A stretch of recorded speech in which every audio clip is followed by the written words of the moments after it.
सहनाववतु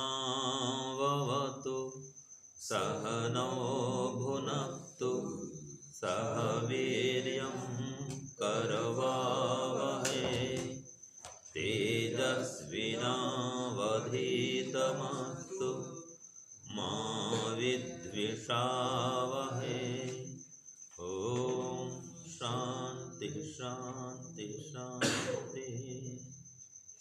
हे ईश्वर, हम यह पठन पाठन आपको प्राप्त करने और कराने के लिए साधन के रूप में करने जा रहे हैं।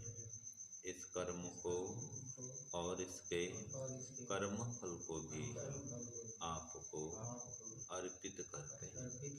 ओम शांति शांति शांति। सबको सादर नमस्ते जी। हमने आरंभ किया था जी योग दर्शन के सूत्र और सूत्रार्थ का, और हमने नाम क्या दिया था इसका? पातंजल योग दर्शन रहस्य।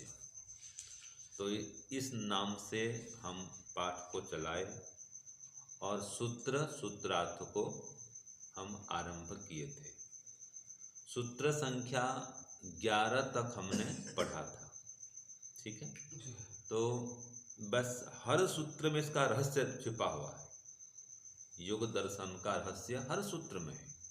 कोई भी सूत्र ऐसा नहीं है जिसमें रहस्य न हो, माने सार तत्व न हो, विशेषता न हो। हर सूत्र विशेष है, ठीक है जी। तो हमने पहले पढ़ा योग किसे कहते हैं, है ना। तो क्या उत्तर मिला था? चित्त की वृत्तियों को रोक देना और ईश्वर में चित्त को स्थिर कर लेना ही योग है। चित्त माने क्या होता है जी? चित्त माने मन। तो ये हमने पढ़ा था चित्त की वृत्तियों को रोकना और परमात्मा में मन को लगाना योग है। इससे क्या लाभ होता है? तदा दृष्टु स्वरूपावस्थानम, ये हमने पढ़ा था, है ना, कि जीवात्मा अपने स्वरूप में और परमात्मा के स्वरूप में स्थित हो जाता है।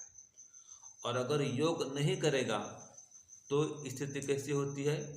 तो हमने पढ़ा था कि हाँ, वृत्ति सारूप्यम इतरत्र, कि जो वृत्तियाँ इसके पास आएंगी ये अपने आप को वैसा ही मानने लग जाएगा।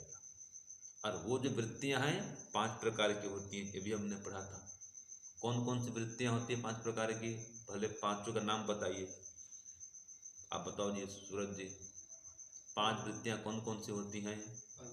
प्रमाण, विपर्यय, विकल्प, निद्रा, स्मृति। ये 5 वृत्तियाँ, इसके भी 2 भेद होते हैं जो हमने पढ़ा था। वृत्तयः पंचतयः, क्लिष्टा अक्लिष्टा। तो ये 5 वृत्तियाँ कैसी होती हैं? क्लिष्ट भी होती हैं और अक्लिष्ट भी होती हैं। तो क्लिष्ट माने क्या है जी रुपेश जी? क्लिष्ट वृत्ति माने हाँ, क्लेश को उत्पन्न करने वाली, दुख देने वाली वृत्ति। और अक्लिष्ट वृत्ति क्या है जी पद्मनाभ जी? हाँ, क्लेश को, दुख को नष्ट करने वाली वृत्ति।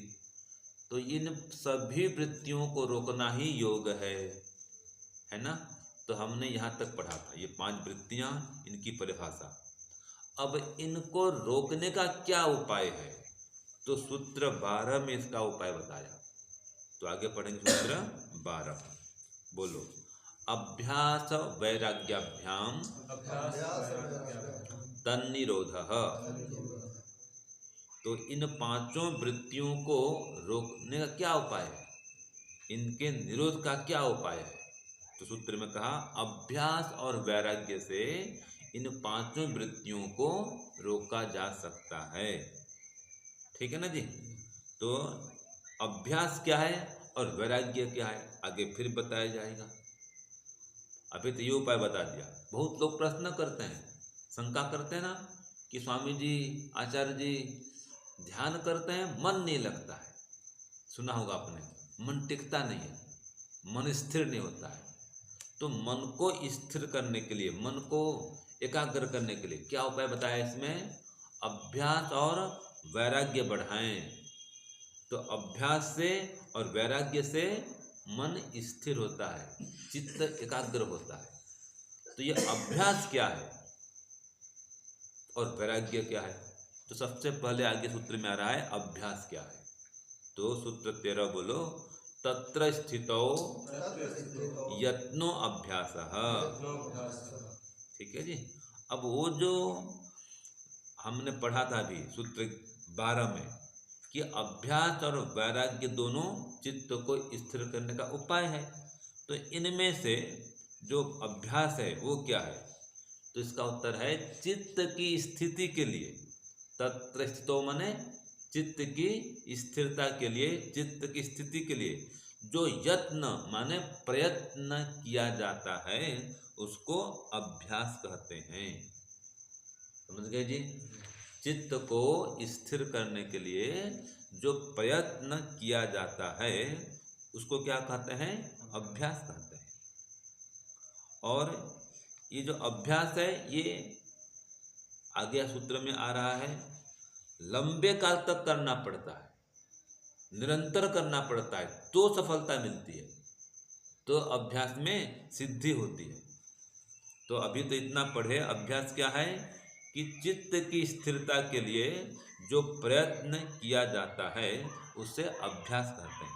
जैसे कि ओम का जप करना, चलते फिरते उड़ते फिरते आप ओम का जप करो, ये चित्त को स्थिर करने का एक उपाय है, ये अभ्यास है। ठीक है।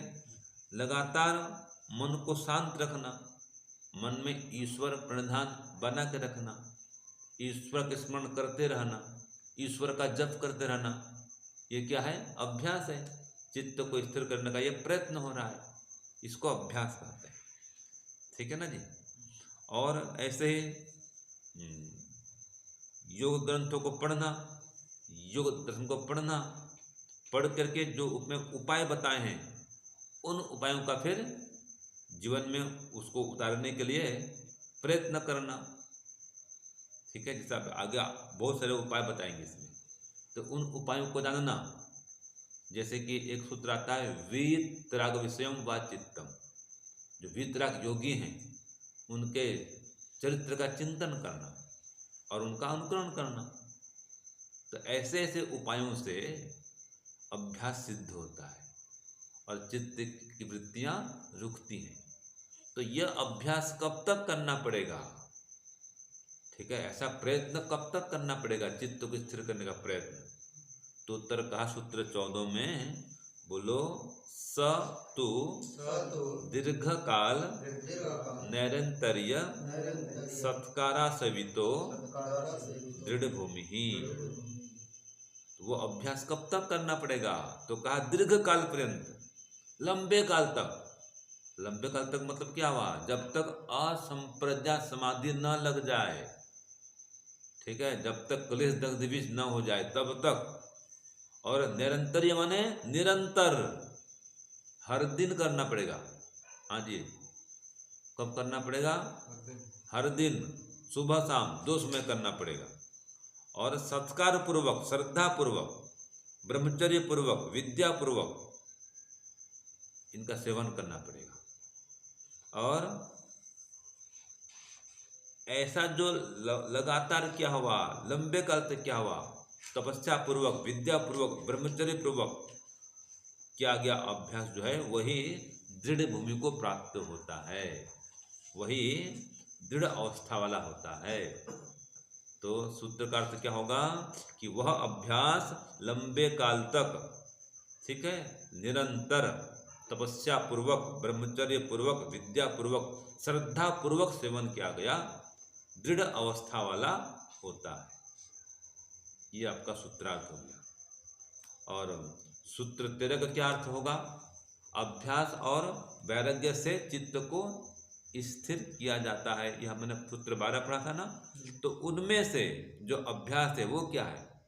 तो चित्त की स्थिरता के लिए जो प्रयत्न किया जाए वो अभ्यास है। ये सूत्र 13 का अर्थ हुआ। ठीक है ना।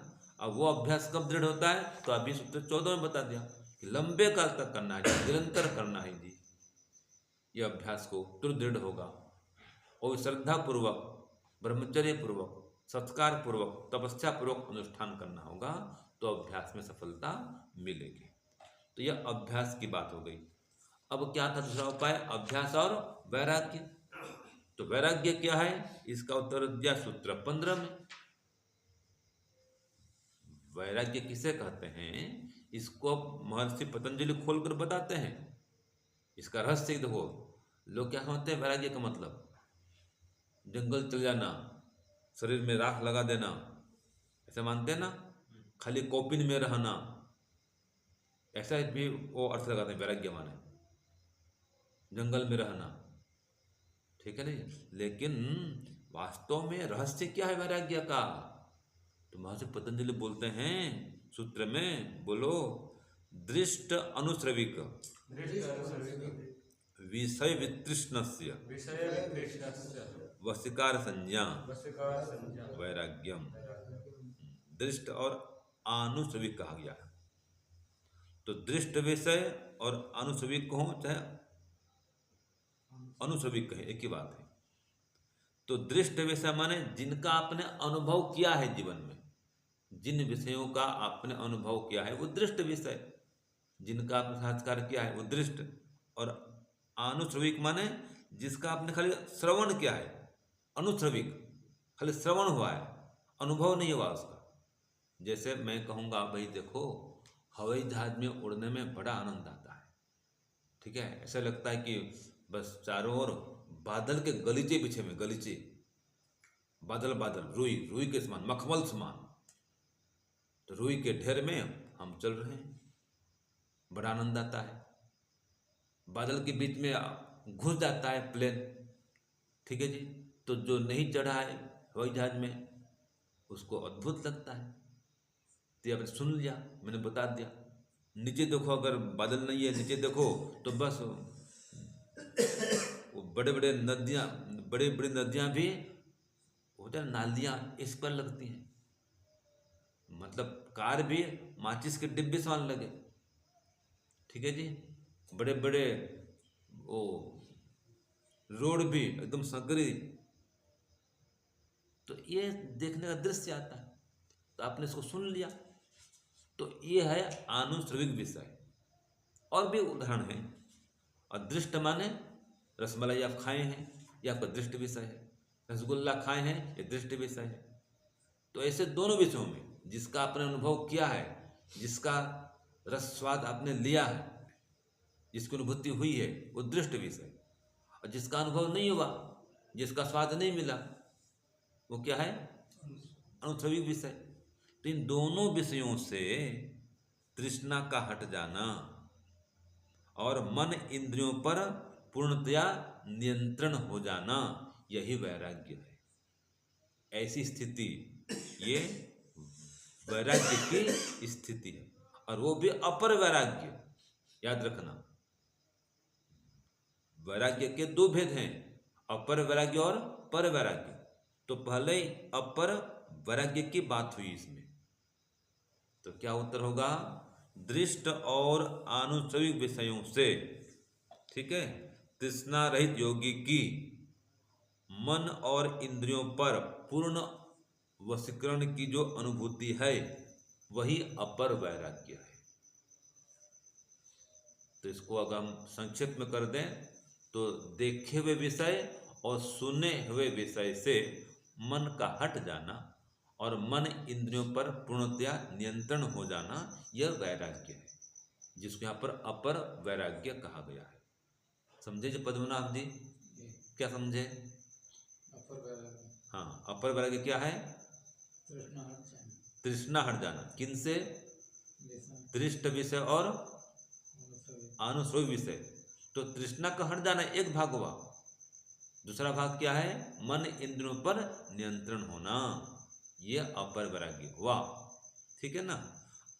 अब इसके भाषा में कहा है स्त्री, अन्न, पान, ऐश्वर्य, ये सब दृष्ट विषय हैं। और स्वर्ग प्राप्ति का है विदेह लय, विदेह प्रकृति लय बनने का, ये योगियों को प्रकार है।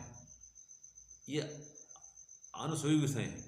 तो दिव्य विषय था अदिव्य विषय, तो दिव्य अदिव्य दोनों विषयों से मन का हट जाना और हे उपादेय से शून्य हो जाना, माने कोई ग्राह्य नहीं कि कोई त्याज्य नहीं, हमें न्यूट्रल सामान्य हो जाना, किसी में राग भी नहीं, किसी में द्वेष भी नहीं, घृणा भी नहीं, आसक्ति भी नहीं, ये क्या है? वैराग्य है। इसको बोलते हैं अपर वैराग्य। इसके बाद में आता है पर वैराग्य। सूत्र 16 बोलो। तत्परम पुरुष ख्यातिर गुण वैतृष्ण्यम। ठीक है जी। तो तत्परम वही वो पर वैराग्य है। कौन सा पर वैराग्य है? ऊंचा वैराग्य है वो। कौन सा? तो कहा पुरुष ख्याते, जीवात्मा और परमात्मा इनके साक्षात्कार होने से गुण मात्र से तृष्णा रहित हो जाना। माने 3 प्रकार गुण होते हैं ना जी, सत्वगुण, रजोगुण और तमोगुण। इन तीनों गुणों से तृष्णा रहित हो जाना, ये क्या है? पर वैराग्य है। ये कब होगा? तो कहा कि जब पुरुष ख्याते माने पुरुष की अनुभूति हो जाएगी। पुरुष माने जीवात्मा और परमात्मा।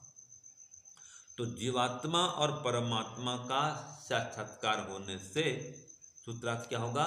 जीवात्मा और परमात्मा का साक्षात्कार होने से गुण मात्र से तृष्णा रहित हो जाना, यह पर वैराग्य है।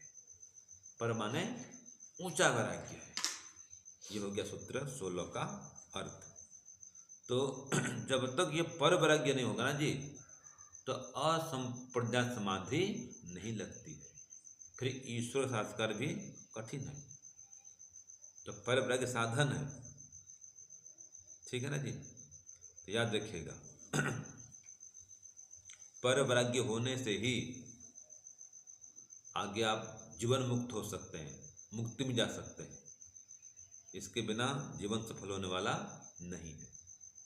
तो सूत्र 16 कहता है कि पुरुष ख्याते, पहले जीवात्मा का साक्षात्कार होगा, ठीक है जी, फिर परमात्मा का भी होगा और गुण मात्र से तृष्णा हट जाएगी।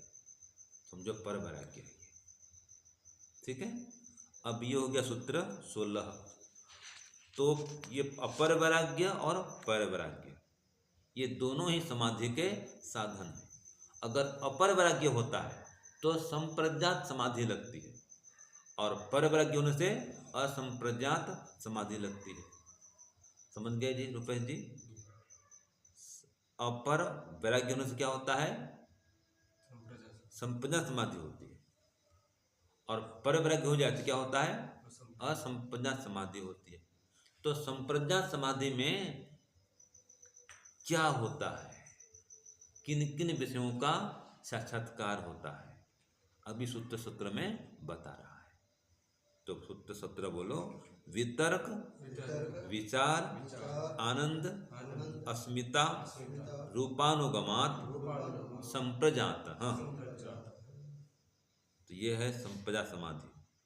सूत्र का अर्थ क्या हुआ? वितर्क, विचार, आनंद, अस्मिता रूप स्थितियों के अनुभव से संप्रज्ञात समाधि होती है। ठीक है जी। ये 4 स्थितियां आएंगी संप्रज्ञात समाधि में। 4 स्थितियां बनती है, या इनके 4 प्रकार कह सकते हैं। वितर्क, पहला प्रकार वितर्क, दूसरा विचार, तीसरा आनंद, चौथा प्रकार क्या हो गया? अस्मिता। ये 4 प्रकार होते हैं संप्रज्ञात समाधि के, ये भी कह सकते हैं, या 4 स्थितियां होती हैं संप्रज्ञात समाधि के। तब ये क्या क्या होता है देखो। वितर्क समाधि पहले। संप्रज्ञात समाधि का प्रथम भाग क्या है? प्रथम प्रकार क्या है? वितर्क। इसमें क्या होता है? जो 5 स्थूल भूत हैं उनका साक्षात्कार होता है। समझ गए सूरज जी? 5 स्थूल भूतों का साक्षात्कार जिसमें होता है वह वितर्क संप्रज्ञात समाधि। उसके बाद में 5 सूक्ष्म भूतों का जिसमें साक्षात्कार होता है वह विचार संप्रज्ञात समाधि है। और फिर आगे जिसमें इंद्रियों का साक्षात्कार होता है, ठीक है जी, वो क्या होता है? आनंद संप्रज्ञात समाधि। और अंतिम में अस्मिता, अर्थात अस्मि माने मैं हूँ। तो मैं हूँ की जहाँ अनुभूति होती है, अर्थात जीवात्मा की जहाँ अनुभूति होती है, वह अस्मिता नामक संप्रज्ञात समाधि है। हो गया स्पष्ट जी। तो वितर्क समाधि में किसका होता है संस्कार? 5 स्थूल भूतों का। विचार में किसका होता है संतोष जी? सूक्ष्म भूतों का। और आनंद में किसका होता है? इंद्रियों का। और अस्मिता में किसका होता है? संस्कार बताओ? जीवात्मा का, मैं हूँ की अनुभूति होती है। तो संप्रज्ञात समाधि में जीवात्मा तक का विषय रहता है। 5 स्थूल भूत, 5 सूक्ष्म भूत, इंद्रियां और जीवात्मा, ये विषय किसको होते हैं? संप्रज्ञात समाधि के। आगे असंप्रज्ञात समाधि में परमात्मा का साक्षात्कार होता है। संप्रज्ञात समाधि में तो जीवात्मा तक, ठीक है। आगे जो परमात्मा का साक्षात्कार है वो होता है असंप्रज्ञात समाधि में। तो उस असंप्रज्ञात समाधि को प्राप्त करने का क्या उपाय है? अब सूत्र आगे बताएगा, क्रमशः बताएगा कि कैसे कैसे हम असंप्रज्ञात समाधि तक पहुंच सकते हैं। तो सबसे पहले पढ़ेंगे कि यह असंप्रज्ञात समाधि क्या है, फिर पढ़ेंगे वहां तक पहुंचने का उपाय क्या है, ठीक है, क्या क्या साधन है, कैसे वहां पहुंचते हैं असंप्रज्ञात समाधि तक। तो उसके पहले बता रहा है असंप्रज्ञात समाधि किसे कहते हैं। देखो तो सूत्र बोलो 18 का। विराम प्रत्यय अभ्यास पूर्वः संस्कार शेषो अन्यः। अब देखो सूत्रार्थ क्या होगा इसका? सब वृत्तियों के निरोध का, है ना, समस्त वृत्तियों के निरोध का कारण जो पर वैराग्य है, उसकी पुनः पुनः आवृत्ति से जो समाधि मिलती है। क्या समझे जी? समस्त वृत्तियों के निरोध का कारण क्या है? पर वैराग्य है। उस पर वैराग्य का बार बार अभ्यास करेंगे, उसकी आवृत्ति करेंगे, तो उसमें क्या होगा? समाधि की प्राप्ति होगी। तो वो जो समाधि है वही असंप्रज्ञात समाधि है। पर वैराग्य के बार बार अभ्यास करने से जिस समाधि की प्राप्ति होती है वही क्या है? असंप्रज्ञात समाधि है। तो इसमें क्या होता है? तो उत्तर दिया जिसमें निरोध के संस्कार वर्तमान रूप में और व्युत्थान संस्कार दबे रहते हैं। माने जो निरोध के संस्कार हैं, चित्त वृत्तियों का निरोध हो गया, ये तो संस्कार दब में उभरे रहेंगे, है ना। चित्त जो निरुद्ध अवस्था में है, ये संस्कार बने रहेंगे। और जो व्युत्थान संस्कार के हैं, ये संसार का विचार, सांसारिक विचार, सांसारिक ज्ञान, और यहाँ तक ये विषय भी प्रज्ञा समाधि के सूक्ष्मभूत, ये भी सांसारिक विषय हैं। ये सभी विषय वहाँ दबे रहते हैं। ये असंप्रज्ञात समाधि है। हाँ जी पद्मनाभ जी, असंप्रज्ञात समाधि क्या है? जिसमें व्युत्थान संस्कार दबे रहते हैं और निरुद्ध अवस्था संस्कार जागृत रहते हैं, वो असंप्रज्ञात समाधि है। और कैसे मिलती है? पर वैराग्य के बार बार अभ्यास करने से इस समाधि की प्राप्ति होती है, जिसमें फिर ईश्वर की अनुभूति होती है, ईश्वर का साक्षात्कार होता है। ये कहा विराम प्रत्यय अभ्यास पूर्व संस्कार शेषो अन्य। अन्य माने यह असंप्रज्ञात समाधि है, संप्रज्ञात से भिन्न है, जिसमें संस्कार शेष, संस्कार शेष रहते हैं, ठीक है। जिस स्थिति में संस्कार शेष रहते हैं, और ये स्थिति कैसे आती है? तो कहा अभ्यास पूर्वक है, अभ्यास करते ना करते करते करते ये स्थिति आती है। किसका अभ्यास? वो निरुद्ध अवस्था का, चित्त वृत्ति जो अवस्था है, निरुद्ध अवस्था, इसका बार बार अभ्यास करेंगे तो यह असंप्रज्ञात समाधि लगती है। और बस नाम मात्र संस्कार बचे हैं, ठीक है। वो 5 क्लेश के संस्कार थे ना, वो बचे हैं, संस्कार मात्र बचे हैं, बस उभरते नहीं, कुछ करते नहीं, वो भी सुप्त पड़े हुए हैं। ऐसे इसका बार बार अभ्यास करते करते वो संस्कार फिर दब जाएंगे और फिर बाद में दग्धीभूत हो जाएंगे, दग्धीभूत जल जाएंगे, फिर मुक्ति हो जाती है शरीर छोड़ते ही। तो ये है असंप्रज्ञात समाधि की विशेषता। तो अब इसके प्रकार देखो, ये असंप्रज्ञात समाधि के 2 प्रकार होते हैं। इसको कहा सूत्र 19 में। तो बोलो, भव प्रत्ययो विदेह प्रकृति लयानाम। ये असंप्रज्ञात समाधि के 2 भेद हैं, ठीक है। उनमें से ये है, बता रहा है, उपाय प्रत्यय और भव प्रत्यय, ठीक है। असंप्रज्ञात समाधि के 2 भेद कौन कौन से, देखो यहाँ पर दिया भूमिका में ऊपर में, उपाय प्रत्यय और भव प्रत्यय। तो उनमें से जो भव प्रत्यय है ये विशेष ही होता है, और उपाय प्रत्यय हम जो उपाय करते करते प्राप्त करते हैं।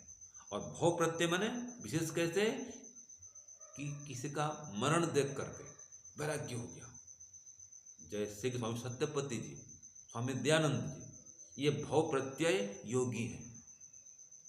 स्वामी दयानंद ने क्या देखा, चाचा की मृत्यु, बहन की मृत्यु, वो देख करके वैराग्य हो गया, घर द्वार छोड़ के निकल पड़े।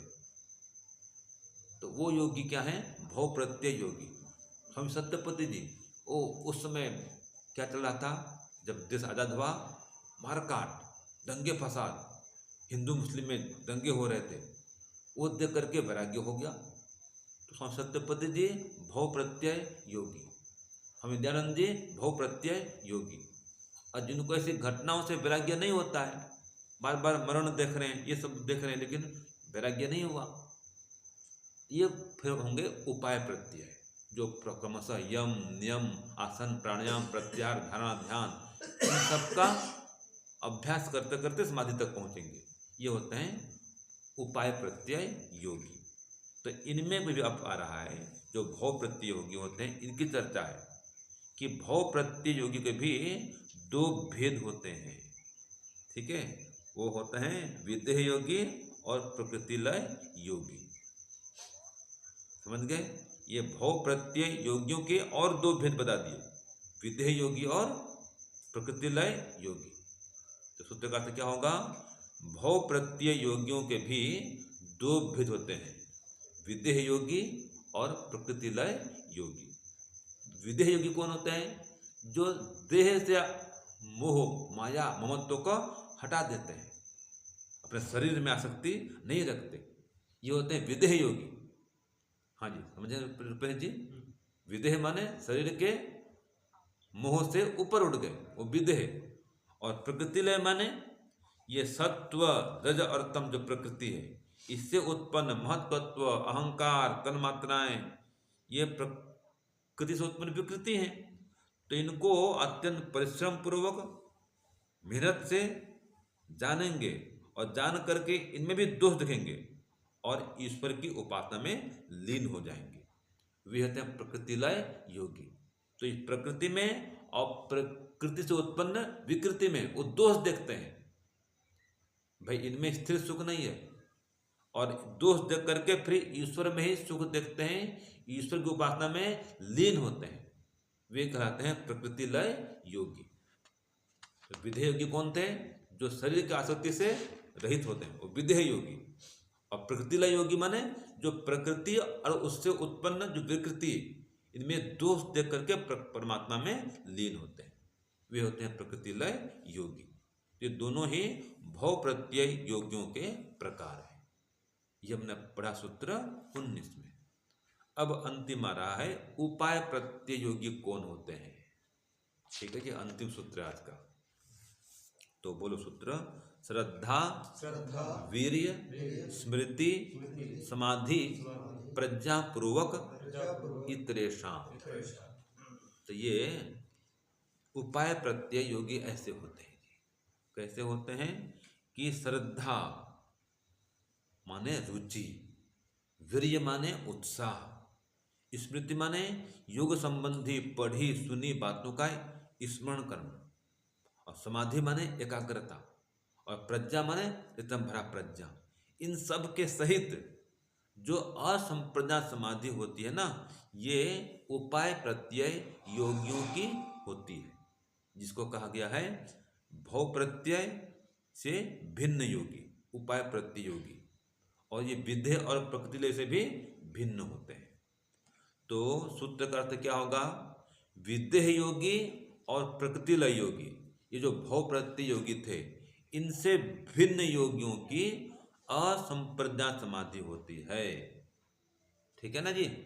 भव प्रत्यय से भिन्न योगियों की उपाय प्रत्यय के माध्यम से वो समाधि लगाते हैं, तो इनकी ये असंप्रज्ञात समाधि लगती है, जो उपाय करते करते, यम नियम आदि योग के अंगों का अनुष्ठान करते करते जो समाधि तक पहुंचते हैं, वे होते हैं उपाय प्रत्यय योगी। तो क्या क्या करते हैं? तो कहा श्रद्धा, वीर्य, स्मृति, समाधि, प्रज्ञा, इन सब का अनुष्ठान करते हैं। इन सब के साथ में वे असंप्रज्ञात समाधि तक पहुंचते हैं।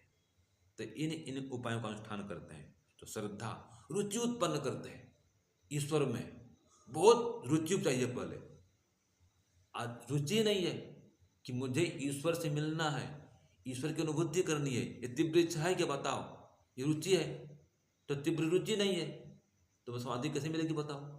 ऐसे ही उत्साह नहीं है, यहाँ पर वीर्य माने उत्साह, योग के साधनों को अपनाऊंगा, उत्साह नहीं है, कोई विशेष उत्साह नहीं है कोई। स्मृति माने जो हम पढ़ रहे हैं, सुन रहे हैं, उसको याद कर रखना, उसको जीवन में अपनाना, ये नहीं है। एकदम भरा प्रज्ञा नहीं है, सत्य उदाहरण नहीं करते हैं। तो इनसे रहित होने से समाधि नहीं लग सकती। तो इन सब के सहित, इन सब का अनुष्ठान करते करते जो उपाय प्रतियोगी होते हैं, वो असंप्रज्ञात समाधि तक पहुंच जाते हैं, जिनको यहाँ पर कहा है विदेह और प्रकृति लय योगियों से भिन्न होते हैं, भव प्रत्यय योगियों से भिन्न होते हैं। ये उपाय प्रतियोगी होते हैं और इनकी इस प्रकार से असंप्रज्ञात समाधि लगती है। इस सूत्र 20 में बताया गया है। ओम शांति शांति शांति। सर्वेभ्यो नमः। सबको सादर।